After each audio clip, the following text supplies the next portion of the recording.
होता। आदिवासी संस्कृती आणि परंपरेचे दर्शन घडविणारे तर बालवाङ्मय आणि केशवाङ्मयाचे साहित्य उपलब्ध असणारे अशी 2 पुस्तकांचे प्रदर्शन पुण्यात भरवण्यात आलं होतं।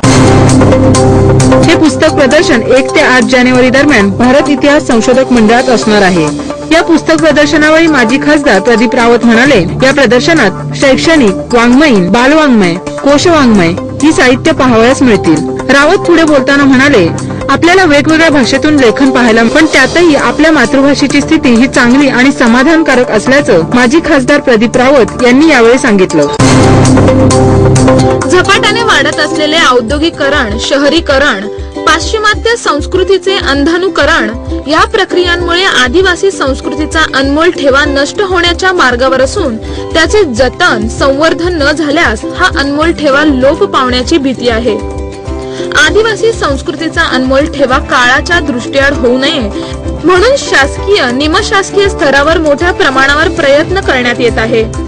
याच प्रयत्नांचा एक भाग म्हणून आदिवासी विकास मंत्रालय, केंद्र सरकार, नवी दिल्ली या विभागाने Adima tribal and weaker section development society Pune या स्वयंसेवी संस्थेमार्फत भारतातील विविध राज्यातील आदिवासी कला संस्कृती, त्यांची जीवनशैली, रंग, रूप, अलंकार, संगीत, वाद्ये आणि रूढी परंपरा अशा पैलूंचे चित्रण केले। दिल्लीतील बलात्काराची घटना घडून आज 20 दिवस उलटले तरीही सगळेजण न्यायाच्या प्रतीक्षेत आहेत। त्याकरिता सर्व संस्था, संघटनांकडून रॅली, मोर्चा काढण्यात येत आहेत। 10 ते 12 दिवसांपासून दिल्लीतील घटनेचे पडसाद देशभर उमटताना दिसत आहेत, पण या घटनेतील युवतीच्या मृत्यूने संपूर्ण देशातील नागरिकांनी हळहळ व्यक्त केली। पण याच घटनेचे पुणे शहरात देखील पडसाद उमटले। या संदर्भात फर्ग्युसन कॉलेज समोर आंदोलन करण्यात आलं। या आंदोलनात राष्ट्रवादी युवक काँग्रेसचे जिल्हाध्यक्ष राहुल शेवाळे यावेळी म्हणाले, दिल्लीतील घटनेचे पडसाद देशभर उमटत आहेत। या पार्श्वभूमीवर पक्षाच्या वतीने यापुढे महिलांवर अन्याय, अत्याचार होऊ नयेत याकरिता शहरात विविध ठिकाणी जनजागृती अभियान राबवण्यात येणार आहे। त्याचप्रमाणे रात्रीच्या वेळी असणाऱ्या पार्ट्या टाळाव्यात। महिला वर्गाने पार्ट्यांमध्ये सहभागी होताना पेय आणि अन्य पदार्थांची खात्री करून घ्यावी। मद्य सेवन करू नये। घराबाहेर पडल्यानंतर प्रवास करतेवेळी वाहनाचा नंबर, ड्रायव्हरचे नाव याची माहिती नातेवाईकांना SMS-च्या माध्यमातून कळवावी, असं यावेळी शेवाळ्यांनी सांगितलं। यावेळी राष्ट्रवादी काँग्रेस पक्षाने हेल्पलाईन नंबरही जाहीर केला आहे। पुणे शहर पोलिसांसाठी संपर्क साधण्याकरिता 0201091 तर रेल्वे पोलिसांसाठी संपर्क साधण्याकरिता 9833331111 या दोन्ही क्रमांकावर कोणत्याही प्रकारची माहिती किंवा अनुसूचित प्रकारची घटना कळवण्यात यावी, असं आवाहन करण्यात आलं।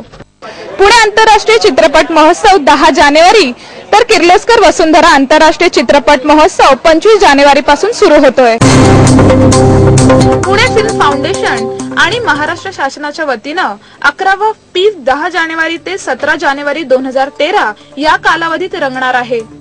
तर या महोत्सवात 52 देशातील 200 चित्रपट शहरातील 7 चित्रपटगृहांमध्ये दाखवले जाणार आहेत। त्याचप्रमाणे भारतीय चित्रपट सृष्टीच्या शताब्दी वर्षानिमित्त राजा हरिश्चंद्र, कालिया मर्दन या चित्रपटापासून ते आवारा, मदर इंडिया असे चित्रपट दाखवण्यात येणार आहेत। त्याचप्रमाणे जागतिक स्पर्धात्मक विभागात 13 चित्रपट, मराठी स्पर्धात्मक विभागात 7 आणि विविध देशातील 80 चित्रपट दाखवले जाणार आहेत। याच महोत्सवात फ्रान्सचे दिग्दर्शक क्लोब रॉब्रॉल, इटलीचे दिग्दर्शक मायकेल अँजेलो अँटोनियोनी, अभिनेत्री स्मिता पाटील आणि संगीतकार वसंत देसाई यांच्या जन्मशताब्दीनिमित्त त्यांचे चित्रपटही रसिकांना पाहता येणार आहेत। दक्षिण कोरिया, हंगेरी या देशाचे 14 चित्रपट, भारतातील प्रादेशिक भाषेतील सध्याचे चित्रपट, नामवंतांच्या जीवनावरील माहितीपट तसेच यावर्षी निधन झालेल्या दिग्गजांची स्मृती जागविणारे चित्रपट या महोत्सवात दाखवले जाणार आहेत। कार्यक्रमाच्या शेवटी पाहूयात पिंपरी चिंचवड मधील बातम्यांचा धावता आढावा। घरकुलचा स्वहिस्सा भरण्यासाठी 6व्यांदा मुदतवाढ, मोरया गोसावी संजीवन समाधी सोहळ्याला प्रारंभ। पिंपरी चिंचवड महापालिकेच्या विषय समित्यांचे कामकाज आता YouTubeवर आणि तळेगावात पकडण्यात आलेल्या सांबराचा मृत्यू। तळेगावचा आठवडा बाजारात जंगलातून वाट चुकून आलेल्या सांबरने तळेगावकरांची भंबेरी उडवली होती. अंदाजे 3 वर्षे वयाचे सांबर पळत सुटल्यामुळे 3-4 नागरिक जखमी झाले होते, तर कुत्र्यांनी चावा घेतल्यामुळे सांबरही जखमी झाले होते. सुमारे 5 तासांच्या अथक प्रयत्नानंतर अखेरीस वन खात्याने भुलीचे इंजेक्शन देऊन सांबराला जेरबंद केले. जखमी झालेल्या सांबराला पकडल्यानंतर त्याला कात्रजच्या प्राणी संग्रहालयात उपचारासाठी दाखल करण्याचा निर्णय घेण्यात आला. वन कर्मचारी त्याला घेऊन कात्रजच्या दिशेने निघाले. सांबर किंचित जखमी असल्याने त्याला कामशेतच्या जंगलात सोडून देण्याचा विचार केला, मात्र कामशेतच्या जंगलात त्याला गाडीतून खाली उतरवल्याबरोबरच ते जागीच कोसळले. त्यानंतर वन कर्मचाऱ्यांनी त्याला त्वरित कात्रजला नेण्याचे ठरविले. कात्रजला आणल्यानंतर त्याच्यावर उपचार सुरू असतानाच त्याने प्राण सोडला. सांबरला झालेल्या जखमा गंभीर नसल्याचा दावा वन विभागाने केला असून त्याचे शवविच्छेदन करण्यात येणार आहे. श्री मोरया गोसावी संजीवन समाधी महोत्सवाची सुरुवात श्रींच्या भव्य मिरवणुकीने करण्यात आली. श्री गजानन महाराज मंदिरापासून या मिरवणुकीला प्रारंभ झाला. त्यासाठी पुण्यातील शौर्य ढोल ताशा पथक, दांडपट्टा खेळ, बँड पथक, डोक्यावर कलश घेतलेल्या महिला तसेच देहू आळंदीतील वारकरी सहभागी झाले होते. त्यामागे फुलांनी सजवलेला भव्य रथ आणि त्यामध्ये श्रींची भव्य मूर्ती असा या पालखी सोहळ्याचा थाट होता. यामध्ये कलाकारांनी सुगम संगीताबरोबरच भावगीते आणि भक्तिगीतांनी रसिकांना मंत्रमुग्ध केले.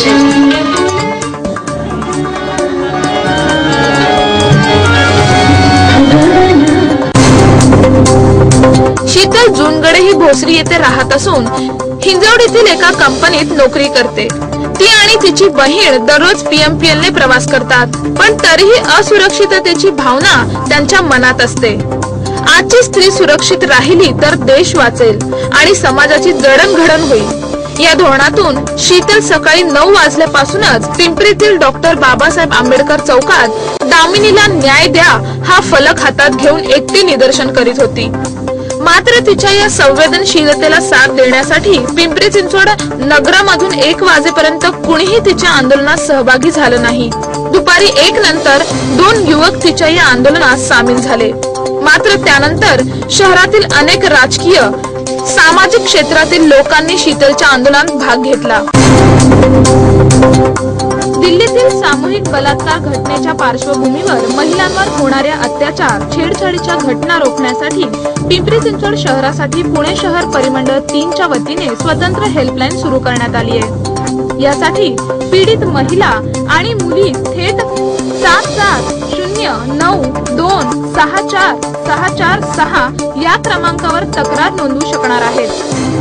तक्रारदार महिला आणि तरुणीच्या नावाबाबत गोपनीयता बाळगली जाईल. हेल्पलाईन क्रमांकावर SMS पाठवण्याची सुविधाही उपलब्ध करण्यात आली आहे. विशेष म्हणजे तक्रारदार महिला पोलीस उपायुक्त शहाजी उमाप यांच्याशी थेट संपर्क साधू शकतात. पीडित महिला आणि युवतींनी कोणत्याही दबावाला न जुमानता आणि छेडछाड आणि अत्याचाराबाबत आपल्या तक्रारी निर्भयपणे नोंदवाव्यात असे आवाहन पोलिसांकडून करण्यात आले आहे. महिला आणि मुलींना स्वरक्षणासाठी पोलिसांकडून 5 जानेवारी पासून मोफत कराटे प्रशिक्षण देण्यात येणार आहे. पिंपरी पोलीस ठाण्याजवळील मोकळ्या जागेत दररोज सायंकाळी 6 ते 8 या वेळेत हे प्रशिक्षण दिले जाणार आहे. अजय शिर्के यांना मोरया गोसावी जीवन गौरव पुरस्कार प्रदान. सेंट्रल बँकेच्या पिंपरी शाखेत 725 लाखांच्या गैरव्यवहाराचा आरोप. जलपर्णीचा गालीचा हटविण्यासाठी पिंपरी चिंचवड महापालिकेला मिळाले 2 कंत्राटदार. इकोमॅन प्रकरणी ठेकेदारावर फौजदारी, अनामत रक्कमही जप्त. चिंचवड देवस्थान ट्रस्टच्या वतीने श्री मोरया गोसावी संजीवन समाधी महोत्सवाचे आयोजन करण्यात आले होते. या महोत्सवाच्या शेवटच्या दिवशी समाजातील विविध क्षेत्रात उत्कृष्ट कामगिरी बजावणाऱ्या मान्यवरांचा पुरस्कार देऊन गौरव करण्यात येतो.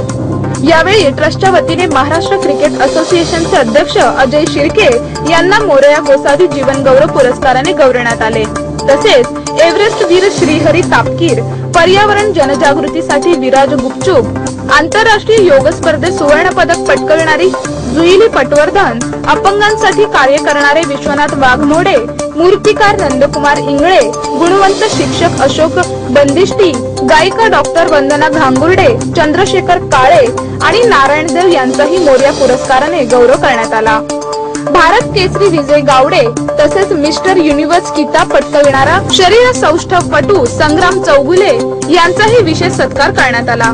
यावेळी चौगुले यांनी आपल्या शरीर सौष्ठाच्या प्रदर्शनाने उपस्थितांची मने जिंकून घेतली। सेंट्रल बँक ऑफ इंडियाच्या पिंपरी शाखेने 2006 साली लीला फिरोज पूनावाला यांना कर्ज दिले होते। त्यासाठी मावळ तालुक्यातील करजगाव येथील 1 हेक्टर जमीन पूनावाला यांनी बँकेकडे गहाण ठेवली। ही जमीन पूनावाला यांनी दत्तात्रय शेळके यांच्याकडून विकत घेतली होती। शेळके यांना ती जमीन शासनाकडून शेतीसाठी मिळाली होती। ही जमीन नवीन शर्तीची असल्याने तिच्यावर कर्जही देता येत नाही। मात्र त्याकडे दुर्लक्ष करत बँकेने पूनावाला यांना या जमिनीवर पॉलिक्लिनिक उभारण्यासाठी 725 लाखांचे कर्ज दिले। प्रत्यक्षात ही जमीन कर्ज घेतल्यापासून पडीक आहे। तसेच पूनावाला यांनीही कर्जाची परतफेड केलेली नाही। त्यामुळे सेंट्रल बँकेने खातेदाराची फसवणूक करत त्यांच्या पैशांचा गैरवापर केले असल्याचा आरोप तुकाराम चव्हाण यांनी केला आहे। पिंपरी चिंचवड शहरातून वाहणारी पवना ही मुख्य नदी आहे। या नदीमध्ये प्रदूषणामुळे जलपर्णीत मोठ्या प्रमाणावर वाढ झाली आहे। जलपर्णीमुळे पाण्यात विरघळल्या जाणाऱ्या ऑक्सिजनचे प्रमाण कमी होते। पाण्यातील ऑक्सिजन घटल्याने जलजीवन धोक्यात आले होते। तसेच पाण्यात जलपर्णी वाढल्याने पाण्याच्या प्रवाहाचा वेग कमी झाला होता। तसेच वाढलेल्या जलपर्णीमुळे नदीजवळील गावांमध्ये डासांचे प्रमाण वाढले होते। या डासांमुळे शहरात डेंग्यू, मलेरिया यांसारख्या आजारांच्या प्रमाणातही वाढ झाली होती। त्यामुळे शहरातील नागरिकांमध्ये कमालीचा असंतोष पसरला होता। पिंपरी चिंचवड महापालिकेने यापूर्वी 2 वेळा जलपर्णी काढण्यासाठी निविदा प्रसिद्ध केल्या होत्या। मात्र दोन्ही वेळा एकाही कंत्राटदाराने निविदा भरली नव्हती। त्यानंतर अखेर 3ऱ्या वेळेस काढलेल्या निविदेला 4 कंत्राटदारांनी प्रतिसाद दिला असून त्यापैकी 2 निविदा या कामासाठी पात्र ठरवण्यात आल्या आहेत। त्यामुळे लवकरच जलपर्णी काढण्याचे काम सुरू करण्यात येणार असल्याने नागरिकांनीही सुटकेचा निश्वास टाकला। विरोधात फौजदारी गुन्हा दाखल करण्याचे आदेश आयुक्त डॉक्टर श्रीकर परदेशी यांनी दिलेत। तसेच मशीन बंद ठेवल्यापासून दिवसाला 100 रुपयांचा दंड भरण्याचेही फरमावले आहे। पिंपरी चिंचवड महापालिकेने 12 लाख रुपये खर्चून खरेदी केलेली इकोमॅन मशीन संत तुकाराम नगर येथून चोरीला गेल्याची बाब शिवसेनेच्या कार्यकर्त्यांनी आयुक्तांच्या निदर्शनास आणून दिली होती। त्यामुळे शहरात एकच खळबळ उडाली होती। चोरीला गेलेल्या मशीनबाबत संबंधित अधिकाऱ्यांना जबाबदार धरत या प्रकरणी फौजदारी गुन्हा नोंदविण्याची मागणीही शिवसेनेने केली। तसेच या मागणीसाठी सहायुक्त अमृत सावंत यांना शिवसेनेच्या कार्यकर्त्यांनी घेराव घातला होता। या प्रकरणी करण्यात आलेल्या चौकशीत संबंधित मशीन कंत्राटदाराने कोणतीही परवानगी न घेता परस्पर हलविल्याचे स्पष्ट झाले असून त्याच्या विरोधात फौजदारी करण्याचे आदेश आयुक्त डॉक्टर परदेशी यांनी दिले असून अनामत रक्कम जप्त करत मशीन बंद ठेवल्यापासून दिवसाला 100 रुपयाचा दंड भरण्याचे फरमावले आहे। सिटी दिस वीक मध्ये आज इथेच थांबूयात। पुन्हा भेटूया याच वेळेला। परंतु पाहत रहा नेक्स्ट जनरेशन न्यूज। नववर्षाच्या सर्वांना हार्दिक शुभेच्छा।